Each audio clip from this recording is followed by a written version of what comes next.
Hello दोस्तों, मैं हूं अलका शुक्ला और मैं आप सभी का स्वागत करती हूं आपके अपने यूट्यूब चैनल एग्ज़ाम क्रैकर्स में। दोस्तों, आज हम पढ़ने वाले हैं भारत का भूगोल, इंडियन जियोग्राफी। और इंडियन जियोग्राफी को हम UP triple S C PET के पॉइंट ऑफ व्यू से पढ़ने वाले हैं। उसके जो भी टॉपिक हैं उन सभी को हम आज के वीडियो में डिस्कस करने वाले हैं। तो वीडियो थोड़ा बड़ी हो सकती है क्योंकि सभी पॉइंट को हमें डिस्कस करना है। तो बिना टाइम वेस्ट के चलिए वीडियो की शुरुआत करते हैं।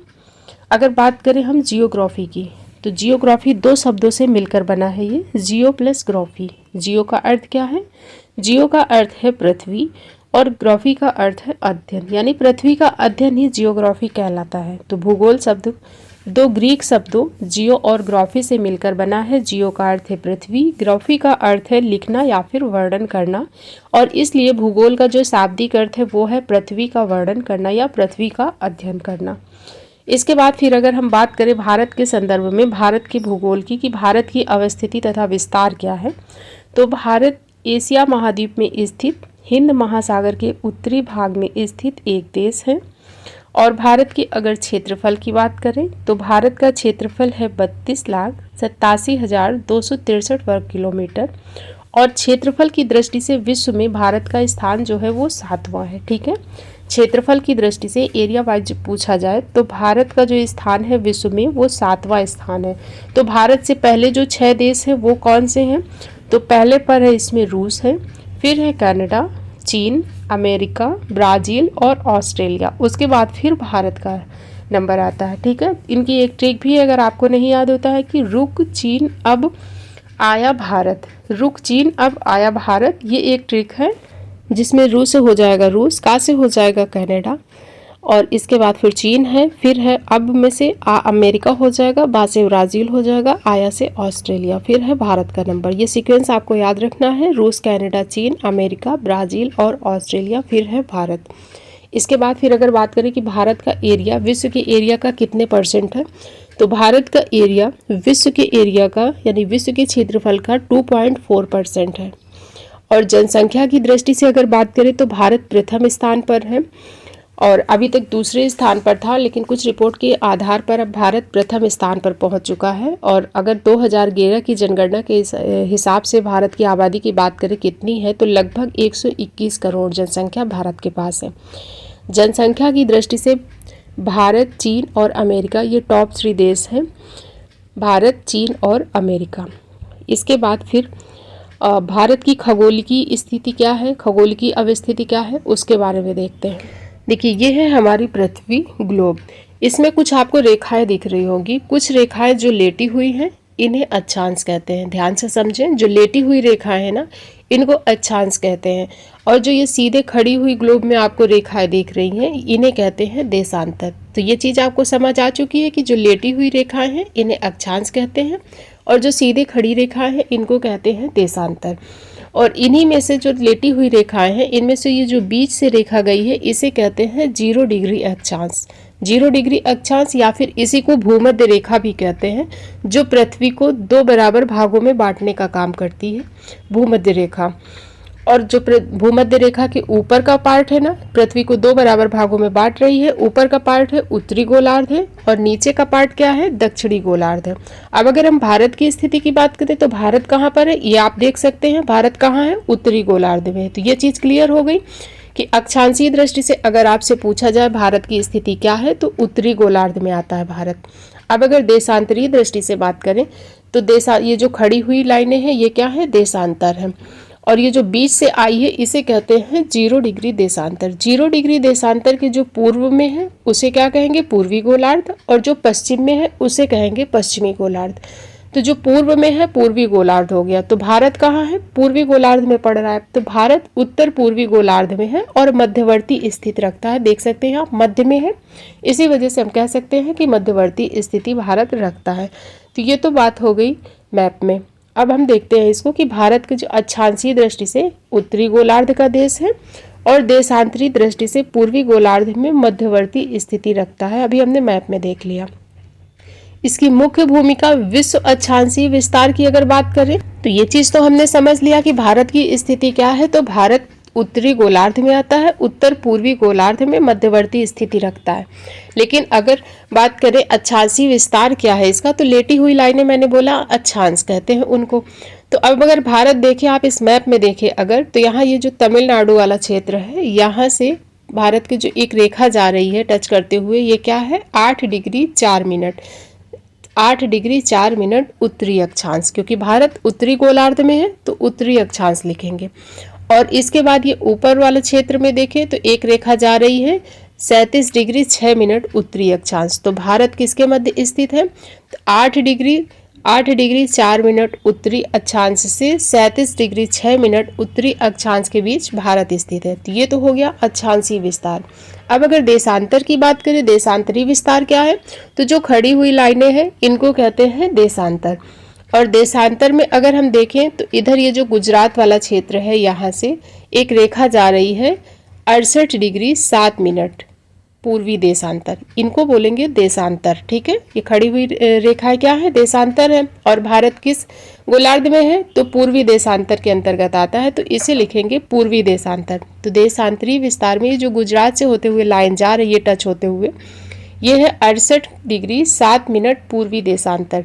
और इधर अरुणाचल प्रदेश के क्षेत्र से भी एक लाइन जा रही है जो है 97 डिग्री 25 मिनट पूर्वी देशांतर। तो भारत का अगर देशांतरी विस्तार आपसे पूछा जाए तो वो है 68 डिग्री 7 मिनट से 97 डिग्री 25 मिनट पूर्वी देशांतर। और जब अक्षांशीय विस्तार पूछा जाएगा तो 8 डिग्री 4 मिनट से 37 डिग्री 6 मिनट उत्तरी अक्षांश भारत का अक्षांशीय विस्तार है। अब इसमें भी कुछ बिंदु हैं, जैसे मैंने बताया ना कि ये जो अक्षांशीय रेखा है ये जो तमिलनाडु के क्षेत्र को टच करते हुए जा रही, तो इसमें भी इसका दक्षिणी बिंदु होगा, उत्तर की तरफ उत्तरी बिंदु होगा, पूर्व की तरफ पूर्वी बिंदु। तो ये बिंदु कौन से हैं इनको देखते हैं। अगर बात करें कि भारत का पूर्वी बिंदु कौन सा है, तो भारत का पूर्वी बिंदु है किबिथु, जो कि अरुणाचल प्रदेश में पड़ता है। ये जो लाइन जा रही है कहाँ से जा रही है, अरुणाचल प्रदेश को टच करते हुए जा रही है। तो भारत का जो पूर्वी बिंदु है वो क्या है, किबिथु है। और ये कहाँ पर है, पूर्व डायरेक्शन में पड़ता है और अरुणाचल प्रदेश में पड़ता है पूर्वी बिंदु किबिथु। पश्चिमी की बात करेगा तो ये कहाँ पड़ेगा, गुजरात में पड़ेगा। और गुजरात में एक जगह है गुहार मोती या इसे ही गौहर माता भी कहते हैं, और ये कहाँ पड़ता है, गुजरात में। तो ये भारत का पश्चिमी बिंदु है। इसके बाद फिर अगर उत्तरी बिंदु की बात करें तो वो है इंदिरा कौल, जो कि जम्मू कश्मीर में पड़ता है।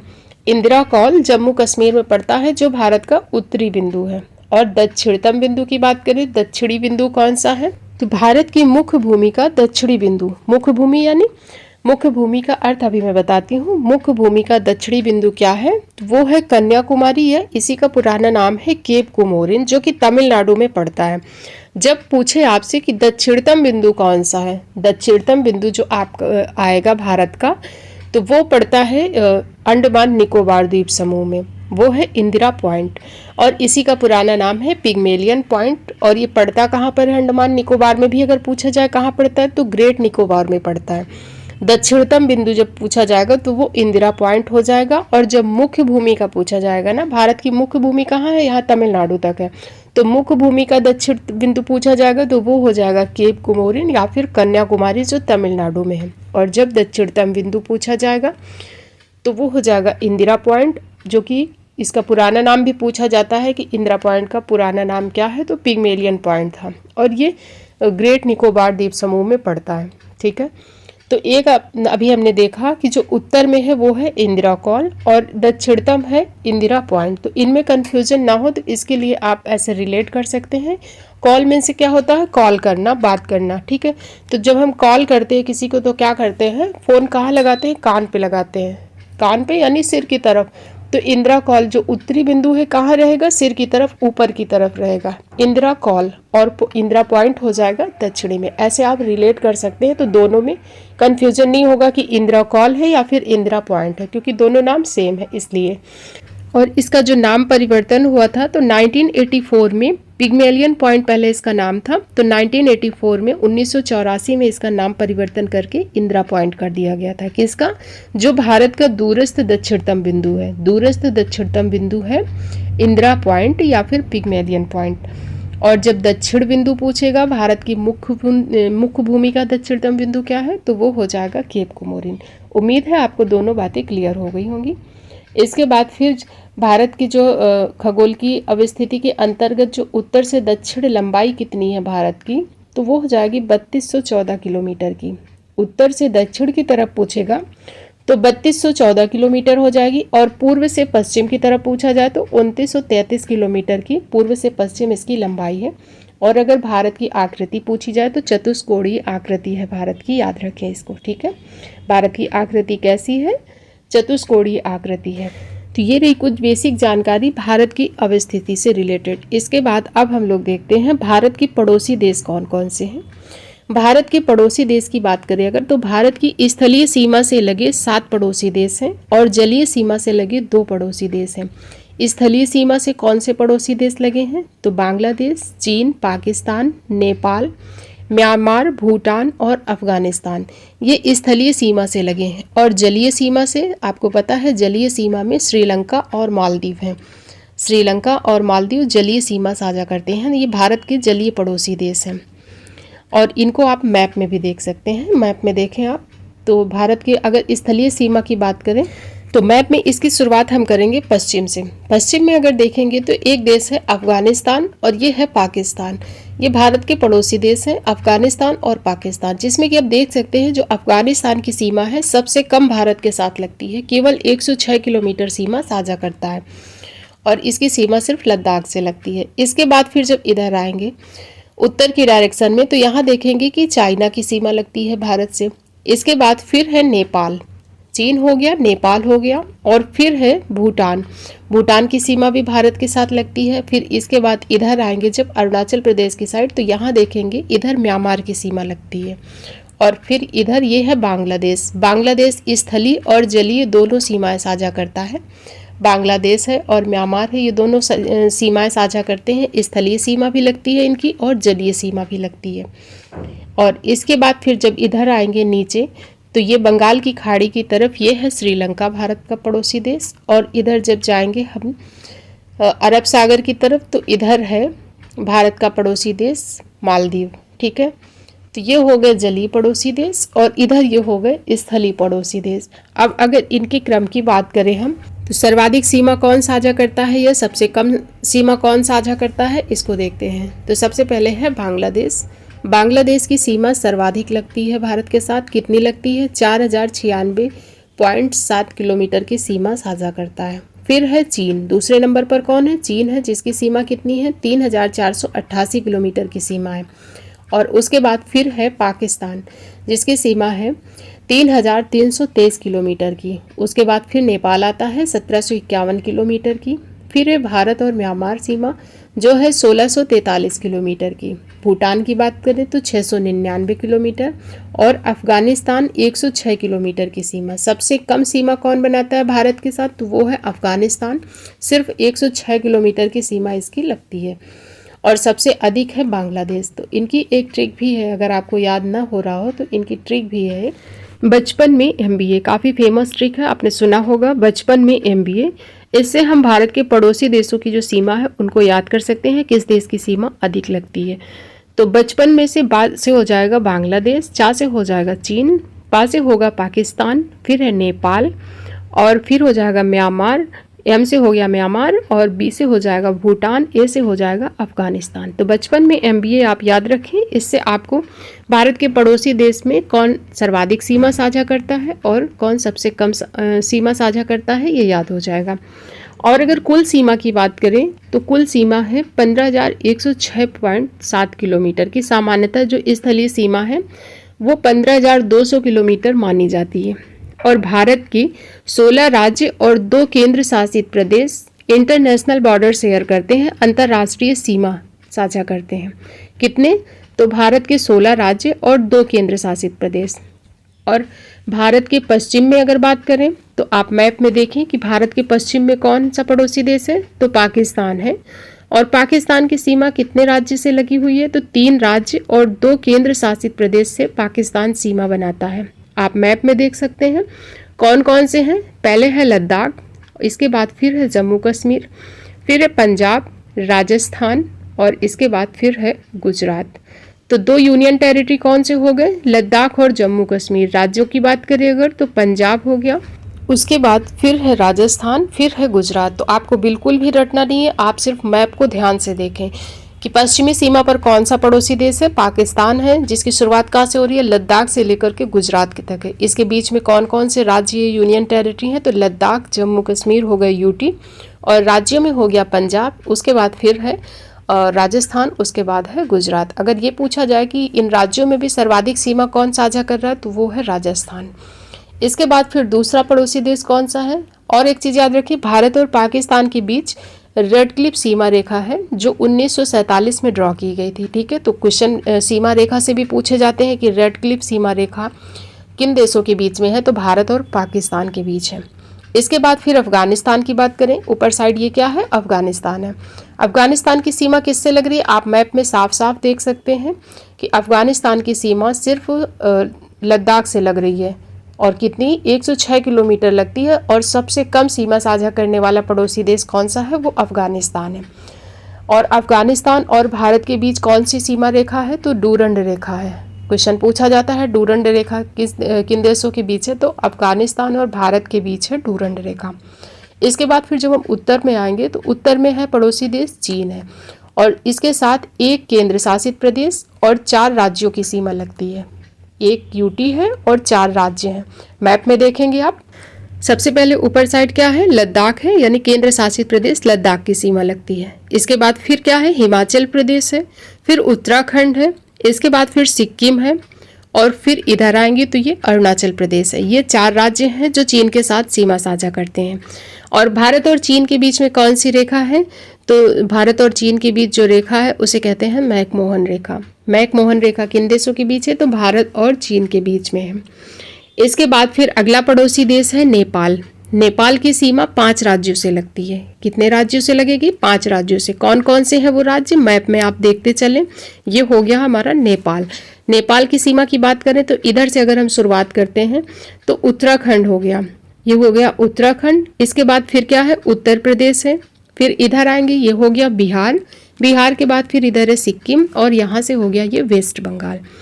तो ये 5 राज्यों की सीमा लगती है नेपाल से। कौन कौन से हैं, उत्तराखंड, उत्तर प्रदेश, बिहार, सिक्किम, पश्चिम बंगाल। आप सीक्वेंस से जैसे मैप में आपको दिख रहा है ऐसे ही आप मैप ध्यान से देखते चलें, कुछ भी आपको रटना नहीं पड़ेगा।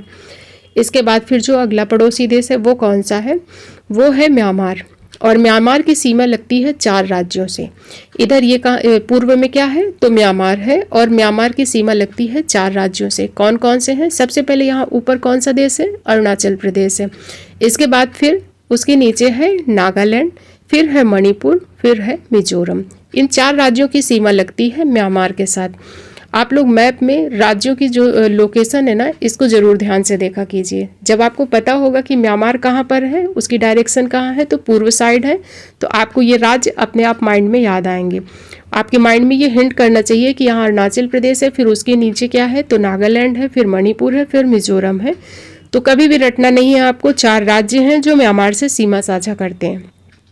उसके बाद फिर अगला पड़ोसी देश है बांग्लादेश। बांग्लादेश 5 राज्यों के साथ सीमा साझा करता है। कौन कौन से हैं 5 राज्य, तो पश्चिम बंगाल है, असम है, मेघालय, त्रिपुरा और मिजोरम। मैप में आपको देखना है, जो बांग्लादेश है, बांग्लादेश की सीमा इधर से क्या हो गया, ये हो गया पश्चिम बंगाल का क्षेत्र। इसके बाद फिर इधर से है असम, फिर ये है मेघालय, और इधर हो गया ये त्रिपुरा, फिर है ये मिजोरम। और एक चीज़ याद रखें, पूछा जाता है कि कौन सा भारतीय राज्य है जो बांग्लादेश से 3 ओर से घिरा हुआ है, तो वो है त्रिपुरा।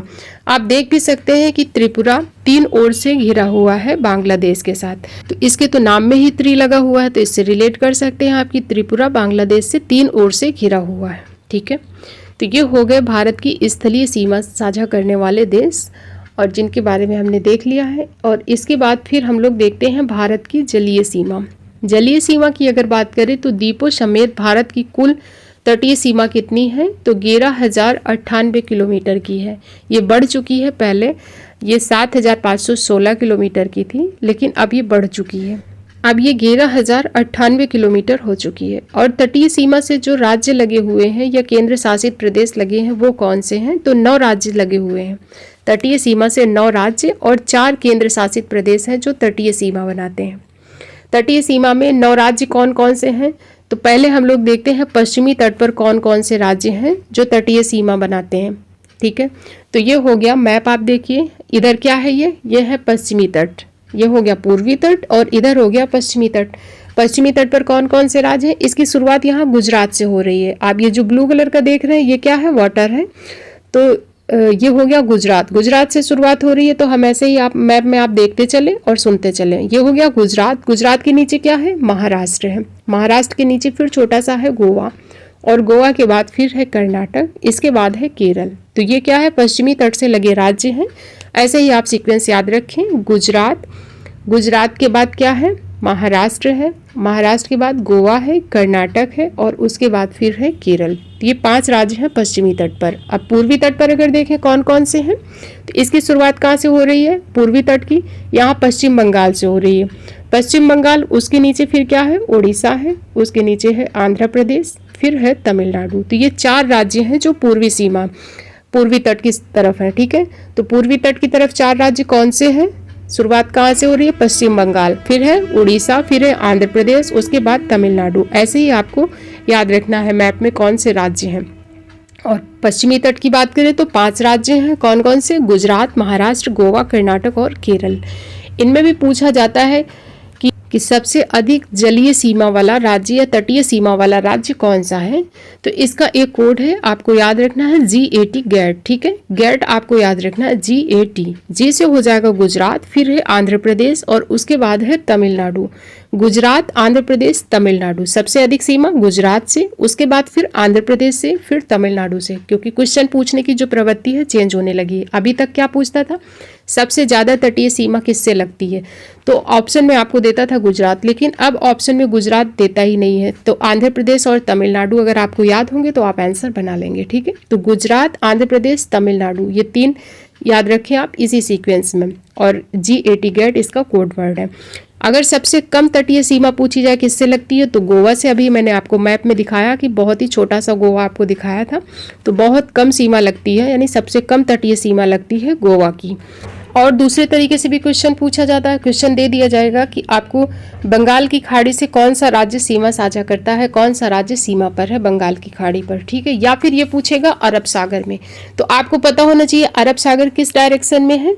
अरब सागर है पश्चिमी तट की तरफ, और बंगाल की खाड़ी किधर है? तो पूर्वी तट की तरफ है। तो जब आपसे बंगाल की खाड़ी से लगे राज्य पूछेगा, यानी पूर्वी तट के राज्य आपसे पूछे जा रहे हैं, तब कौन से हो जाएंगे? पश्चिम बंगाल हो जाएगा, उड़ीसा हो जाएगा, आंध्र प्रदेश और उसके बाद फिर तमिलनाडु। और जब अरब सागर की तरफ पूछा जाएगा तो अरब सागर की तरफ कौन कौन से देश हो जाएंगे? तो गुजरात, महाराष्ट्र, गोवा, कर्नाटक और केरल, ये 5 राज्य हो जाएंगे। अरब सागर की तरफ पूछे या फिर पश्चिमी तट की तरफ पूछे, तो आपको दोनों तरीके से क्वेश्चन बनाना पता होना चाहिए। इसके बाद फिर है तटीय मैदान। तो जो तटीय राज्य हैं यहीं पर कुछ तटीय मैदान बन गए हैं। जहाँ तट है वहाँ कुछ मैदान बन गए हैं, उन्हें तटीय मैदान के नाम से जानते हैं और इनके अलग अलग नाम हैं। तो इनके नाम देकर के पूछा जाता है कि कौन सा क्षेत्र किस राज्य में पड़ता है। तो इसको देखते हैं। ये वाला क्षेत्र है गुजरात का, यहाँ के मैदान को कहते हैं काठियावाड़ का मैदान। ठीक है, जो गुजरात का क्षेत्र है, गुजरात के क्षेत्र को बोलेंगे काठियावाड़ का मैदान बोलते हैं। इसके बाद फिर महाराष्ट्र और गोवा। गुजरात के नीचे क्या है? महाराष्ट्र और गोवा है, और महाराष्ट्र और गोवा के जो तट हैं दोनों के तट को कहते हैं कोंकण तट। याद रखें, सबसे पहले गुजरात के क्षेत्र को कहेंगे काठियावाड़ के मैदान, फिर महाराष्ट्र और गोवा के तट को कहेंगे कोंकण तट, उसके बाद फिर है कर्नाटक के जो तट है उसको कहते हैं कन्नड़ तट, और केरल के तट को कहते हैं मालाबार तट। मालाबार तट से बहुत बार क्वेश्चन पूछे गए हैं। तो मालाबार तट किस तट को कहेंगे? केरल के तट को कहते हैं मालाबार तट। ये भी पूछा जाता है कि जो मालाबार तट है ना, वो पूर्वी सीमा पर पड़ता है या पश्चिमी तरफ है। तो ये याद रखें, पश्चिम भारत की तरफ, यानी केरल के तट को कहेंगे मालाबार तट। इसके बाद फिर तमिलनाडु के तट की बात करें, पूर्वी सीमा पर आते हैं। तो सबसे नीचे क्या है? तमिलनाडु है। तमिलनाडु के तट को कहते हैं कोरोमंडल तट, और उसके ऊपर फिर है आंध्र प्रदेश, उसके तट को कहते हैं उत्तरी सरकार तट, उड़ीसा के तट को कहते हैं उत्कल तट और पश्चिम बंगाल के तट को कहते हैं बैगा तट। इनमें सबसे इम्पॉर्टेंट है कोरोमंडल तट। कोरोमंडल तट जो है तमिलनाडु के तट को कहते हैं कोरोमंडल तट। इसके बाद अब हम लोग देखते हैं द्वीप समूह के बारे में। तो द्वीप समूह कहते किसे हैं? तो जमीन का वह हिस्सा जो चारों ओर से पानी से घिरा हो उसे द्वीप समूह कहते हैं, यानी उसे ग्रुप ऑफ आइलैंड के नाम से जानते हैं। और भारत में कितने द्वीप समूह हैं? तो 2 द्वीप समूह हैं, लक्षद्वीप और अंडमान निकोबार द्वीप समूह। पहले हम लोग देखते हैं लक्षद्वीप के बारे में। तो लक्षद्वीप प्रवाल भित्ति से बना है और इसमें 36 द्वीप हैं, जिनमें कि 10 में जनता निवास करती है। लक्षद्वीप ये बहुत बार पूछा गया है किससे बना है, तो प्रवाल भित्ति से बना द्वीप है। इसमें 36 द्वीप हैं और ये अरब सागर की तरफ पड़ता है। ये आप देख सकते हैं अरबियन सी में पड़ता है और इसमें 36 द्वीप हैं, जिसमें 10 में जनता निवास करती है। और 8 डिग्री चैनल मालदीव और मिनिकॉय से अलग करता है। 8 डिग्री चैनल जो है इनके बीच में है, मालदीव को मिनिकॉय से अलग करता है।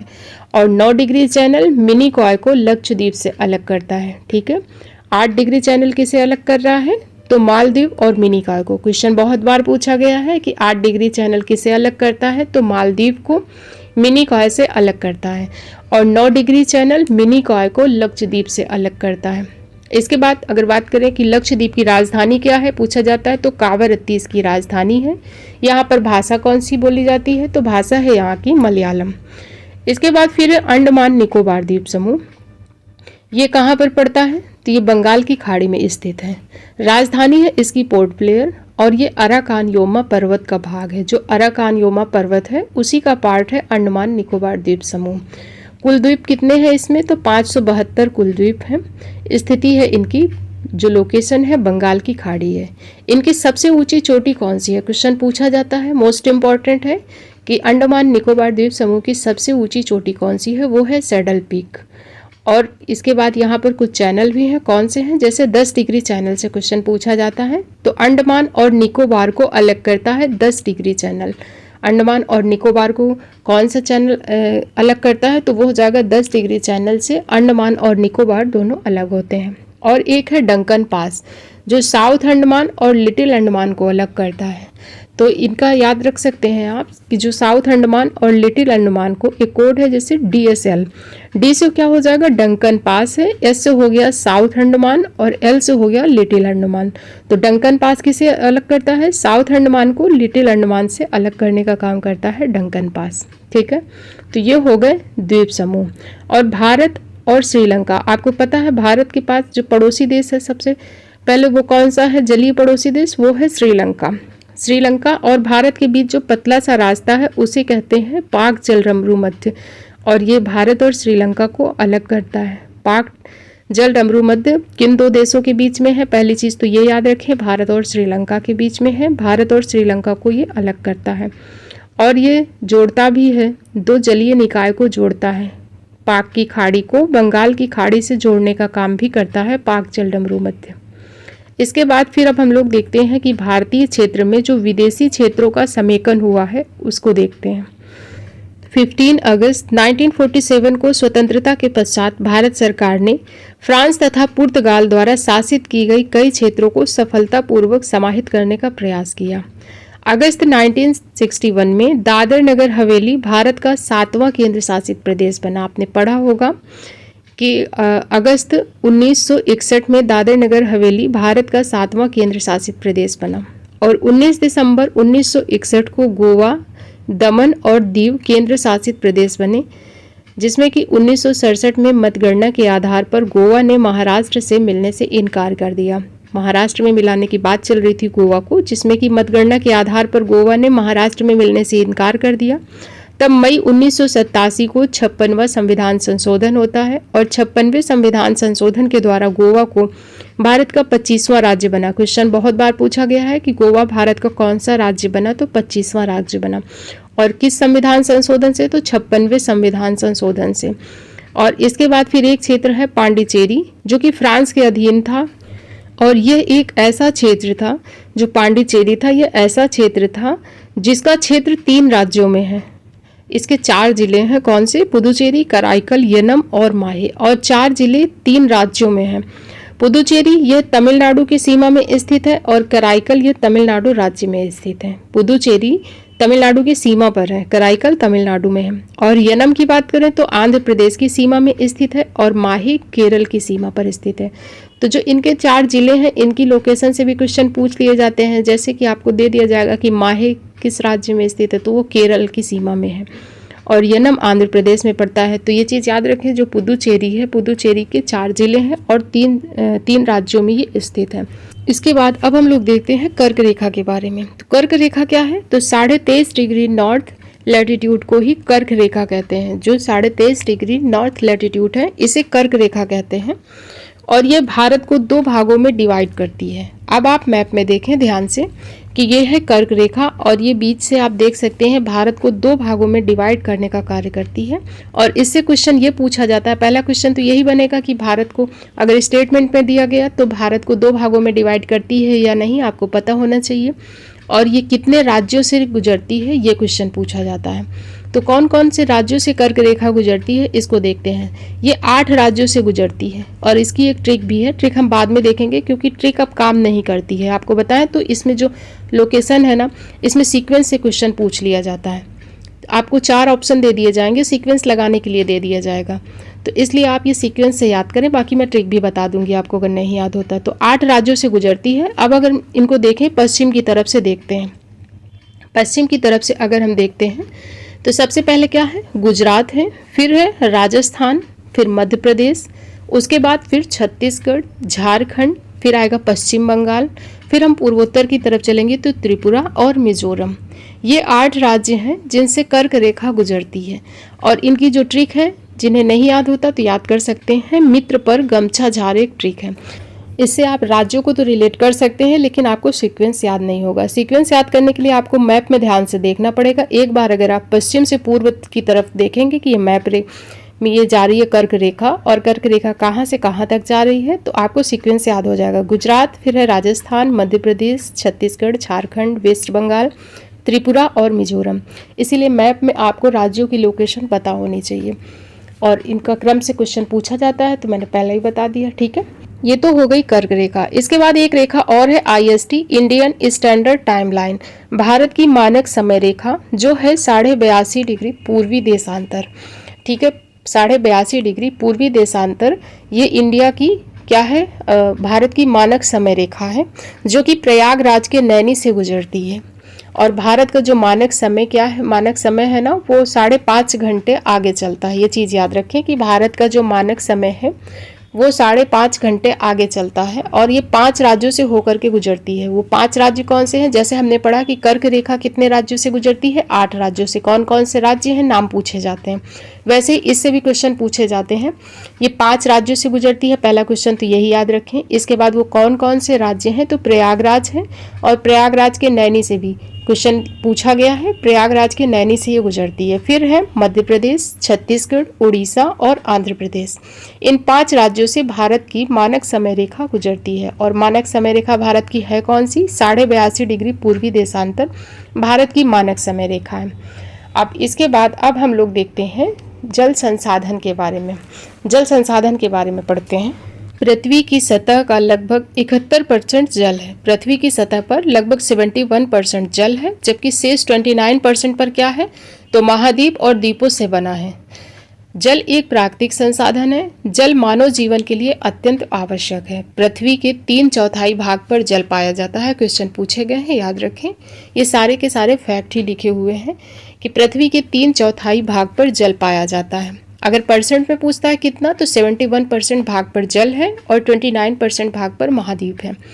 पृथ्वी के 3/4 भाग पर जल है और विश्व के जल के कुल आयतन का 96.5% भाग महासागरों में पाया जाता है, यानी कि लवणीय जल है। जो विश्व में जल है उसका कुल कितना 96.5% भाग महासागरों में है, जो कि लवणीय जल है, पीने योग्य नहीं है। केवल 2.5% जल ऐसा है जो अलवणीय है, यानी शुद्ध जल है जो पीने योग्य है।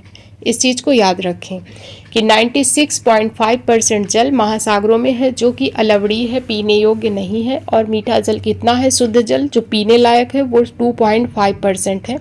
और जो 2.5% है ना, इसका लगभग 70% भाग अंटार्कटिका, ग्रीनलैंड और पर्वतीय भागों में बर्फ की चादर के रूप में मिलता है। तुमने क्या देखा, पृथ्वी की सतह पर कुल जल कितना है, 71% है। और इस 71% में भी जो जल पाया जाता है उसमें क्या है कि 96.5% महासागरों में पाया जाता है, जो कि अलवणीय है, पीने योग्य नहीं है। जो पीने योग्य है वो कितना है, 2.5% है जो शुद्ध जल है। और इस 2.5% में भी 70% भाग जो है अंटार्कटिका और ग्रीनलैंड और पर्वतीय भागों में बर्फ की चादर के रूप में है। और जो शेष का 30% जल है वो हम लोग उपयोग में लाते हैं।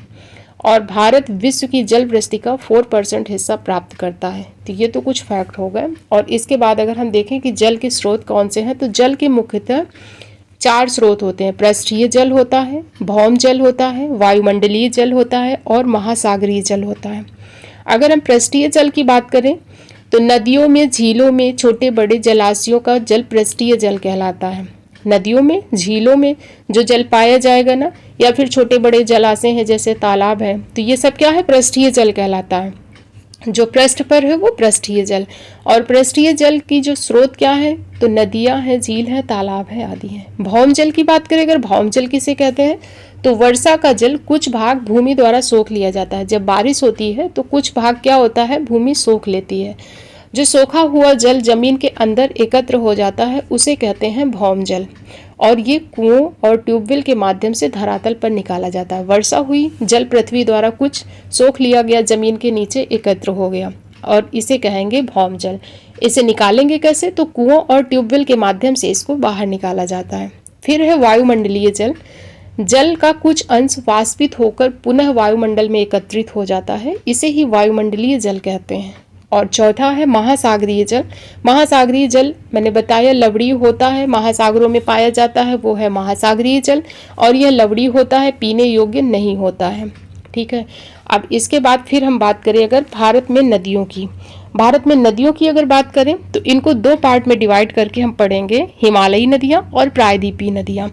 जो हिमालय से निकलती हैं वो है हिमालयी नदियाँ और ये सतत वाहिनी होती हैं। इनके पानी का स्रोत क्या है, हिमनद होते हैं यानी ग्लेशियर होते हैं। और यह 12मासी नदियाँ होती हैं। 12मासी क्यों होती हैं, क्योंकि यह ग्लेशियर से निकलती हैं। इनके पानी का स्रोत है ग्लेशियर। ग्लेशियर पिघलते रहते हैं, इनको पानी प्राप्त होता रहता है। इस वजह से यह सतत वाहिनी या सदा नीरा नदियाँ इनको कहते हैं। जैसे कि गंगा है, ब्रह्मपुत्र है और सिंधु है।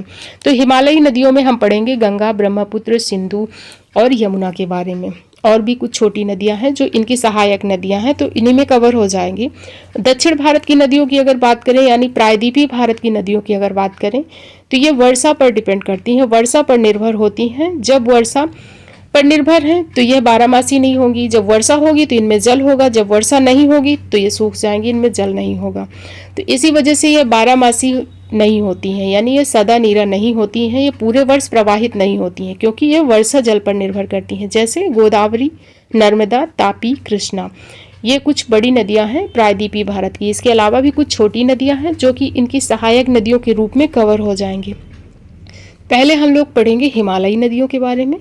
जैसे हिमालयी नदी में कौन सी है, सिंधु नदी है। इसकी लंबाई कितनी है, 2880 किलोमीटर की है। तो नदियों को हम डिटेल से कवर करने के लिए अलग से वीडियो बनाए हैं और उस वीडियो का लिंक कमेंट बॉक्स में पिन कर देंगे या फिर डिस्क्रिप्शन में भी लिंक पड़ा हुआ है, वहाँ से जाकर के आप सभी नदियों को देख सकते हैं, जो कि मैप में ड्रॉ करके मैंने बताई हैं सारी नदियाँ, जिससे कि आपको बहुत अच्छे से समझ में आएंगी।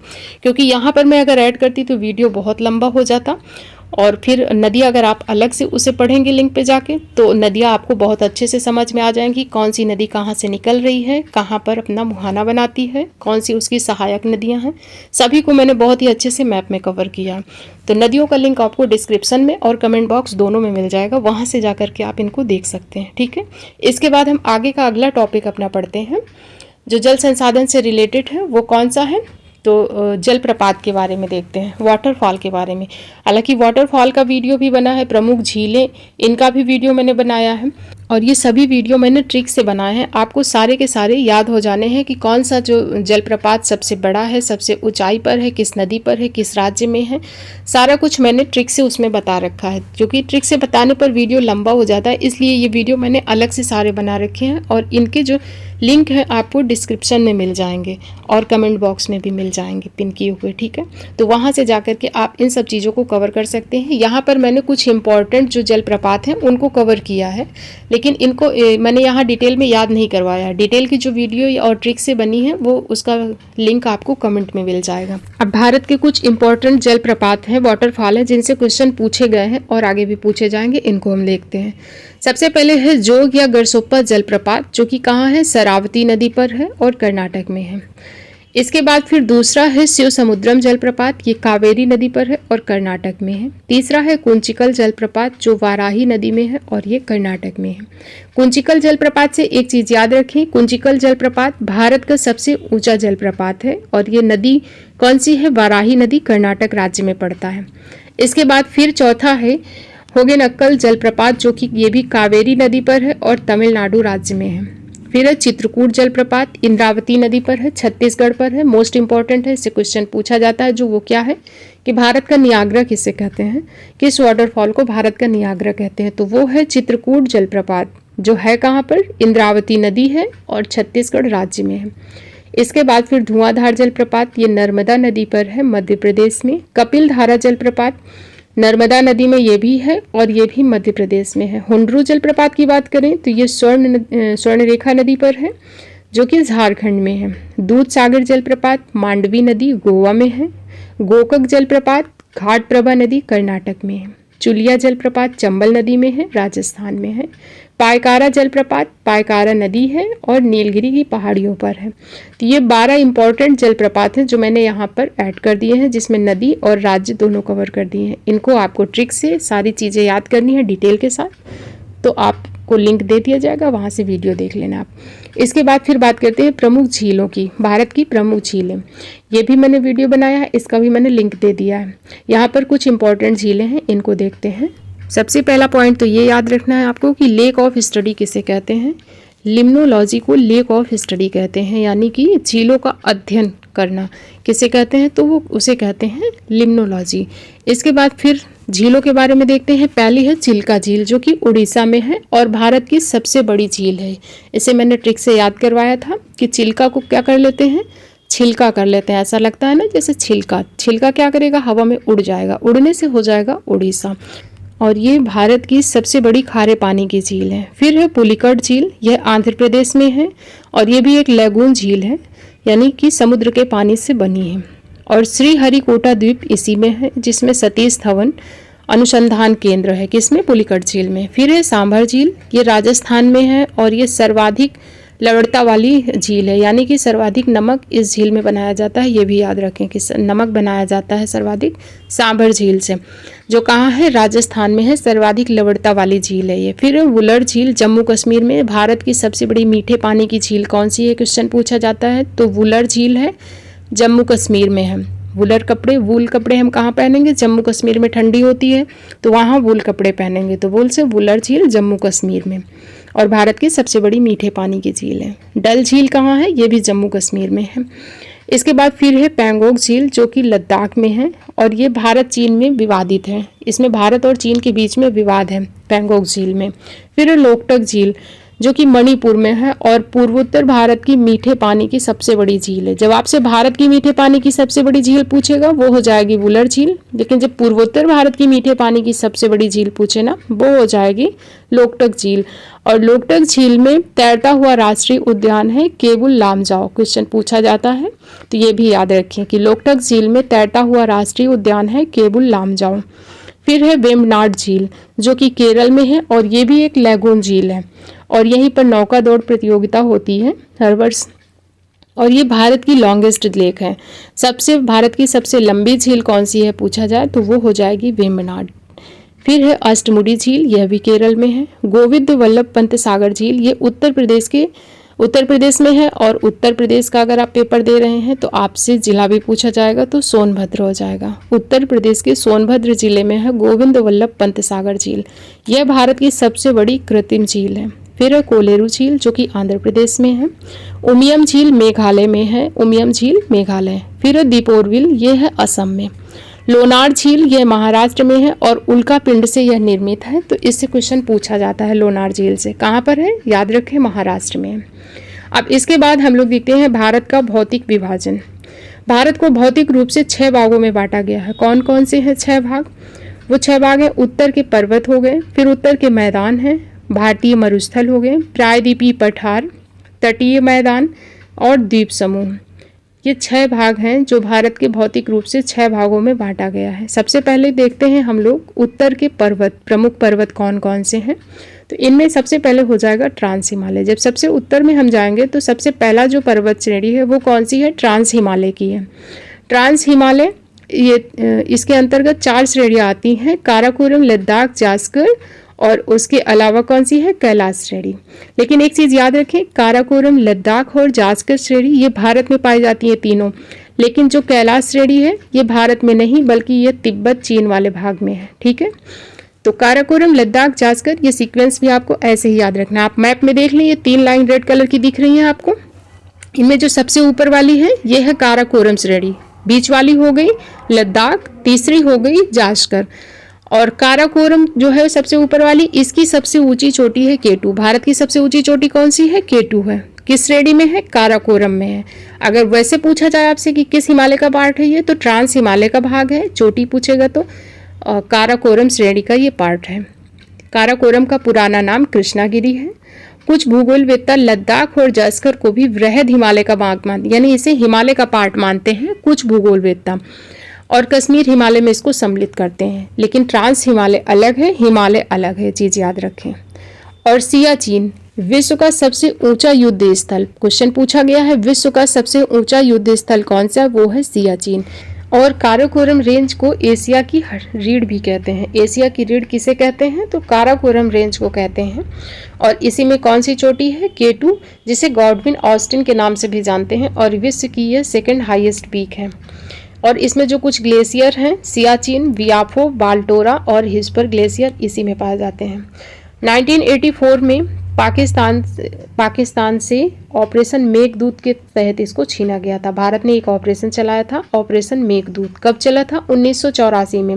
और ऑपरेशन मेघदूत चला करके पाकिस्तान से सियाचिन ग्लेशियर को छीना था। इसके बाद फिर दूसरी श्रेणी कौन सी है? लद्दाख है, फिर है जास्कर।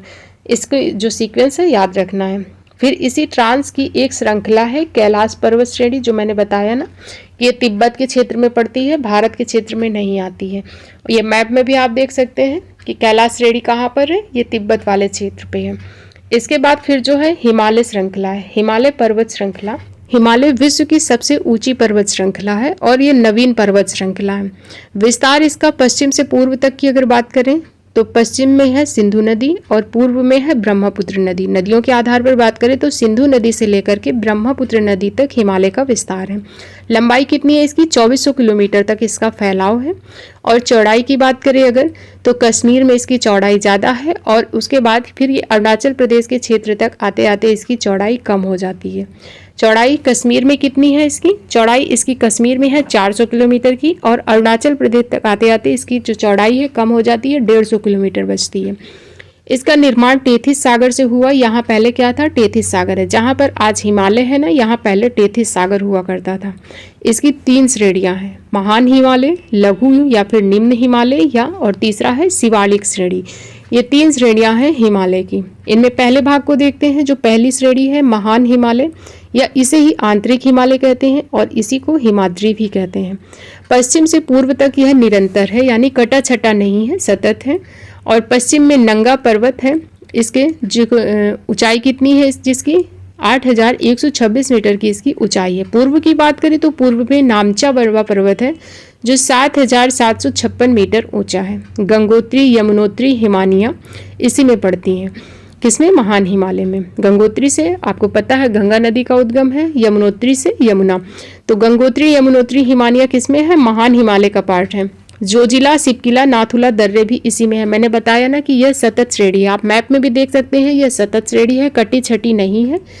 तो इसमें पासेज भी होंगे, इसमें जो है आने जाने के लिए दर्रों का प्रयोग किया जाएगा। तो कौन कौन से दर्रे हैं इसमें? जोजिला, सिपकिला, नाथुला इसी में है। और वर्ष भर हिम के कारण यहाँ से सदा नीरा नदियाँ निकलती हैं। क्योंकि वर्ष भर यह बर्फ से ढका रहता है, इस वजह से इससे जो नदियाँ निकलती हैं वो है सदा नीरा, क्योंकि ये ग्लेशियर पिघलते रहते हैं और नदियों को जल मिलता रहता है, तो सदा नीरा नदियाँ इसी से निकलती हैं। इसके बाद फिर है एवरेस्ट। विश्व की सबसे ऊंची पर्वत चोटी है एवरेस्ट, और वो महान हिमालय में ही आती है। ऊंचाई कितनी है इसकी? तो 8,848 या फिर कहीं कहीं 50 मिलती है। ठीक है। कंचनजंगा जो भारत में हिमालय का सर्वोच्च शिखर है, इसकी ऊंचाई कितनी है? तो 8,598 मीटर की। कंचनजंगा जो भारत में हिमालय है, जो हिमालय का पार्ट भारत में है ना, उसकी सर्वोच्च चोटी, हिमालय की तो सर्वोच्च चोटी हो गई एवरेस्ट, और ये विश्व की भी सर्वोच्च चोटी है। और जो भारत में हिमालय आता है, हिमालय का पार्ट जो भारत में है, इसकी सर्वोच्च चोटी कौन सी है? वो हो जाएगी कंचनजंगा। इसके बाद फिर है हिमाचल हिमालय, या इसे ही निम्न हिमालय कहते हैं, इसे ही लघु हिमालय के नाम से जानते हैं। जो बीच वाली श्रेणी है इसे ही कहते हैं हिमाचल निम्न या फिर लघु हिमालय।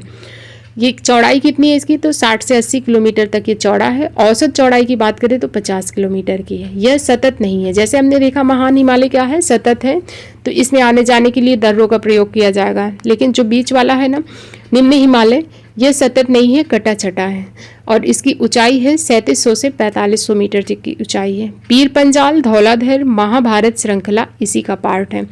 पीर पंजाल धौलाधर महाभारत श्रृंखला जो है वो किसका है? तो हिमाचल हिमालय का या लघु हिमालय का पार्ट है। कश्मीर की घाटी, कांगड़ा घाटी, कुल्लू घाटी इसी श्रृंखला में स्थित है। इस पहाड़ी को नगरों के लिए जाना जाता है। शिमला है, नैनीताल, मसूरी, अल्मोड़ा, दार्जिलिंग, ये सब इसी में है, हिमाचल हिमालय में ही है। इसके बाद फिर है शिवालिक श्रेणी। हिमालय की सबसे दक्षिणी और बाहरी श्रृंखला है, जिसकी चौड़ाई है 10 से 50 किलोमीटर तक की। एक चीज़ याद रखें, जो महान हिमालय है और निम्न हिमालय है, दोनों के अवसादों से, सेडिमेंट से शिवालिक श्रेणी बनी हुई है। इस वजह से जो शिवालिक श्रेणी है ना, यह मजबूत नहीं है, और जो इसकी जो चोटी है या जो पर्वत है इसके ज़्यादा ऊंचे नहीं है और मजबूत नहीं है। इसी वजह से सबसे ज़्यादा जो लैंडस्लाइड होता है ना, वो शिवालिक श्रेणी में होता है। ऊंचाई कितनी है? 900 से 1000 मीटर की। इसी वजह से इसकी ऊंचाई सबसे कम है, क्योंकि यह सेडिमेंट से बनी हुई है। हिमाचल हिमालय और शिवालिक के मध्य स्थित घाटी जो है, देहरादून, कोटली दून, पाटली दून, इन्हें दून के नाम से जाना जाता है। दून से क्वेश्चन आता है, दून किन घाटियों के या किन श्रेणी के मध्य है? तो जो हिमाचल हिमालय है, यानी बीच वाला जो हिमालय है, हिमाचल मध्य हिमालय, और शिवालिक श्रेणी, इन दोनों के बीच में जो है ना, उसे कहते हैं देहरादून, कोटली दून, पाटली दून। इसके बीच की घाटी को दून के नाम से जानते हैं। इसके बाद फिर अगला पर्वत जो है वो है अरावली पर्वत श्रेणी। इधर आप देख सकते हैं अरावली पर्वत श्रेणी।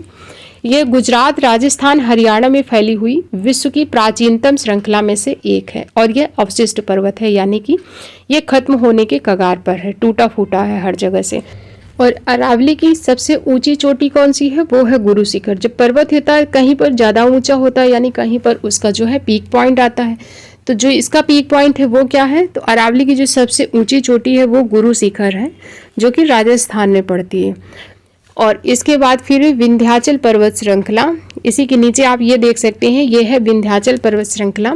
ये गुजरात, मध्य प्रदेश, उत्तर प्रदेश और झारखंड 4 राज्यों में फैली हुई है विंध्याचल पर्वत श्रृंखला। इसका मध्य प्रदेश तथा उत्तर प्रदेश में जो भाग है, यानी 4 राज्यों में ये फैली हुई है, और जो मध्य प्रदेश और उत्तर प्रदेश में जो इसका हिस्सा पड़ता है, जो फैला हुआ भाग है, उसे भारनेर की पहाड़ी के नाम से जाना जाता है।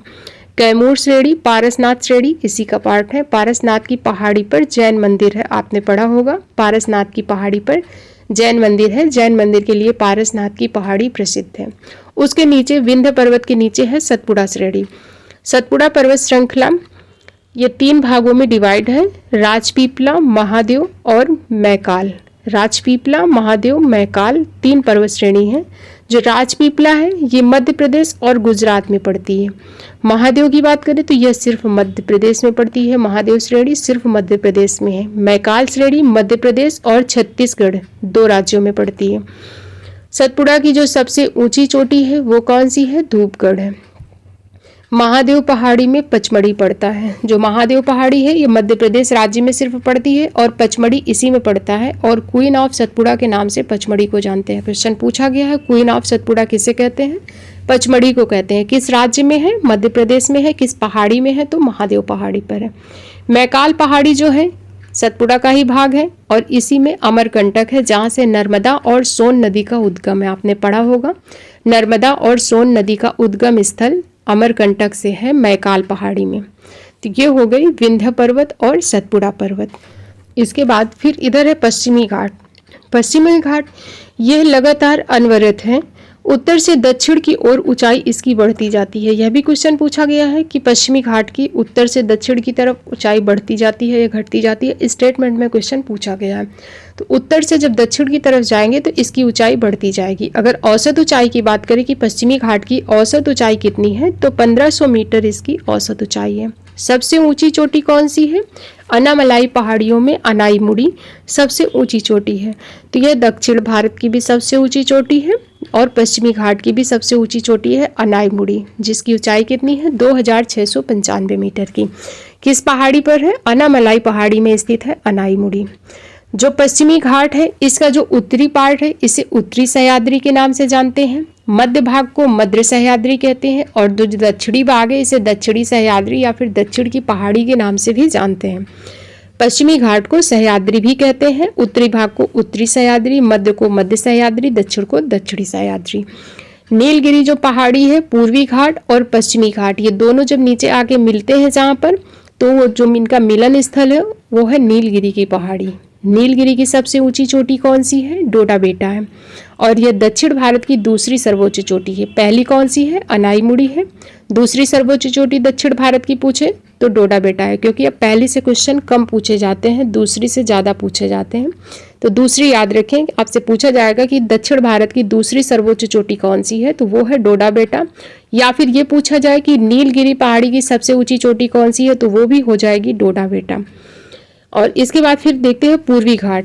पूर्वी साइड में है पूर्वी घाट, महानदी घाटी से लेकर के नीलगिरी तक है पूर्वी घाट और औसत ऊंचाई कितनी है इसकी? तो 600 मीटर इसकी औसत ऊंचाई है। पूर्वी घाट का सर्वोच्च शिखर कौन सा है? महेंद्रगिरी है या फिर जिंदागढ़ा। कई किताबों में जिंदागढ़ा मिलता है और कई किताबों में महेंद्रगिरी भी मिलता है। तो पूर्वी घाट का सर्वोच्च शिखर महेंद्रगिरी या जिंदागढ़ा।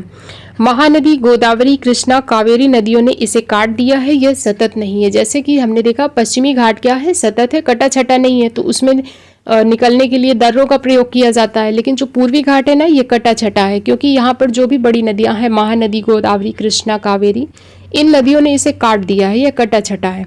और इसी जो पूर्वी घाट है इसमें कुछ पहाड़ियां हैं, जैसे नल्लामलाई, पालकोडा, जवादी, सेवराय पहाड़ियां। पहाड़ियां तो बहुत सी हैं, लेकिन जो इंपॉर्टेंट है जहाँ से क्वेश्चन पूछे जाते हैं, तो नल्लामलाई पहाड़ी और पालकोडा पहाड़ी ये दोनों आंध्र प्रदेश में है। जवादी की पहाड़ी पूछी जाए किस राज्य में है, तो ये है तमिलनाडु में। ये पेट में पूछा भी गया है जवादी और सेवराय से। तो जवादी की पहाड़ियाँ और सेवराय की पहाड़ियाँ तमिलनाडु में है। तो नल्लामलाई पहाड़ी पालकोडा आंध्र प्रदेश में है और जवादी सेवराय तमिलनाडु में है और ये पूर्वी घाट का पार्ट है।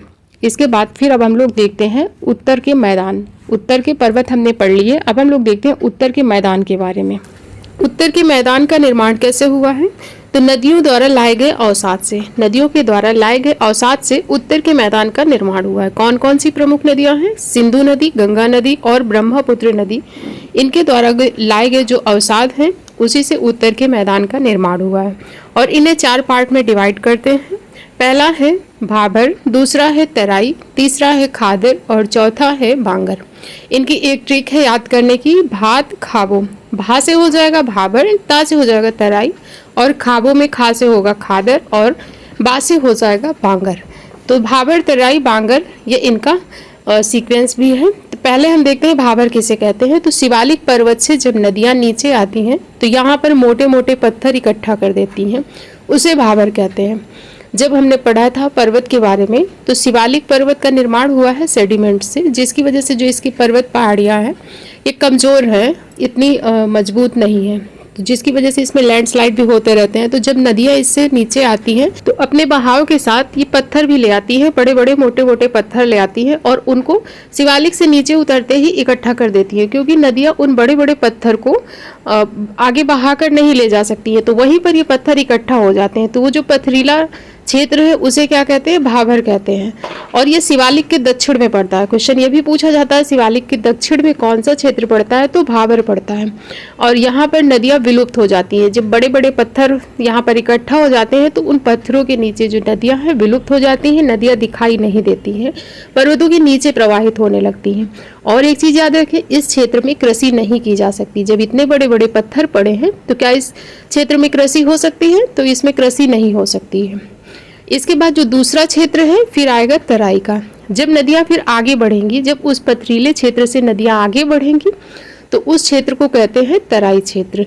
तराई की जमीन कैसी होती है, दलदली होती है, समतल है, और यहाँ पर नदियाँ फिर से दिखने लगती हैं। जो नदियाँ बड़े बड़े पत्थरों के नीचे प्रवाहित हो रही थी वो तराई क्षेत्र में आकर के वापस से दिखने लगती है। तो क्वेश्चन ये भी पूछा जाएगा कि नदियाँ जो है भाबर से निकलने के बाद किस क्षेत्र में दिखाई पड़ती हैं, तो वो हो जाएगा तराई क्षेत्र में दिखने लगती हैं। और तराई क्षेत्र यहाँ पर कृषि हो सकती है। नमी अच्छी होने की वजह से यहाँ मुख्यतः गन्ना और धान की खेती की जाती है, क्योंकि इस क्षेत्र में नमी अच्छी होती है और तराई क्षेत्र में नमी अच्छी होने की वजह से इसमें गन्ना और धान की खेती मुख्यतः की जाती है। इसके बाद फिर तीसरा क्षेत्र है खादर। जिस क्षेत्र में नदी बाढ़ लाती है, जब नदियों में बाढ़ आती है और उसका बाढ़ का पानी जिस क्षेत्र में जाता है, तो जिस क्षेत्र में बाढ़ का पानी जाता है, बाढ़ के साथ नई जलोढ़ मिट्टी भी जमा हो जाती है, उसे खादर कहते हैं।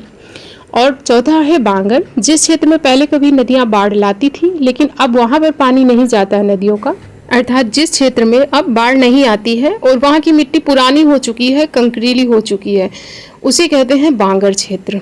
बांगर से बंजर रिलेट कर सकते हैं आप। तो यहाँ पर कृषि नहीं होती है, अच्छी कृषि नहीं की जा सकती है बांगर क्षेत्र में।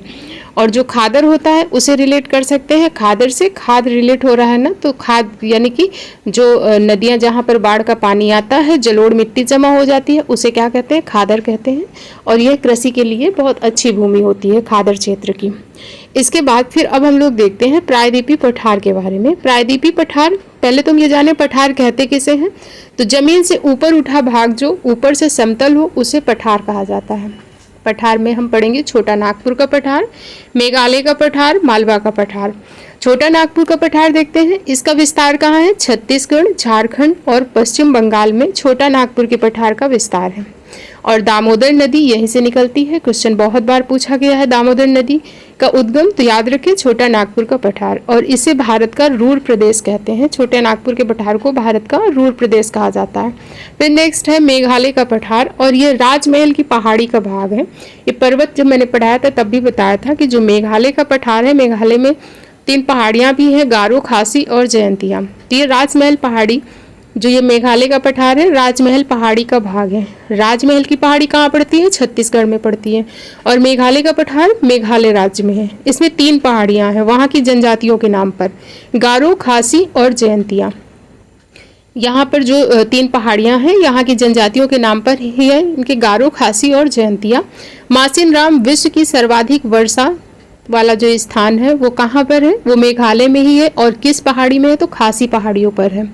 सर्वाधिक वर्षा यहीं रिकॉर्ड की गई है मासिन राम में। तो ये पड़ता है मेघालय में, खासी पहाड़ियों पर पड़ता है। और खासी पहाड़ियों में ही मेघालय की राजधानी शिलांग स्थित है।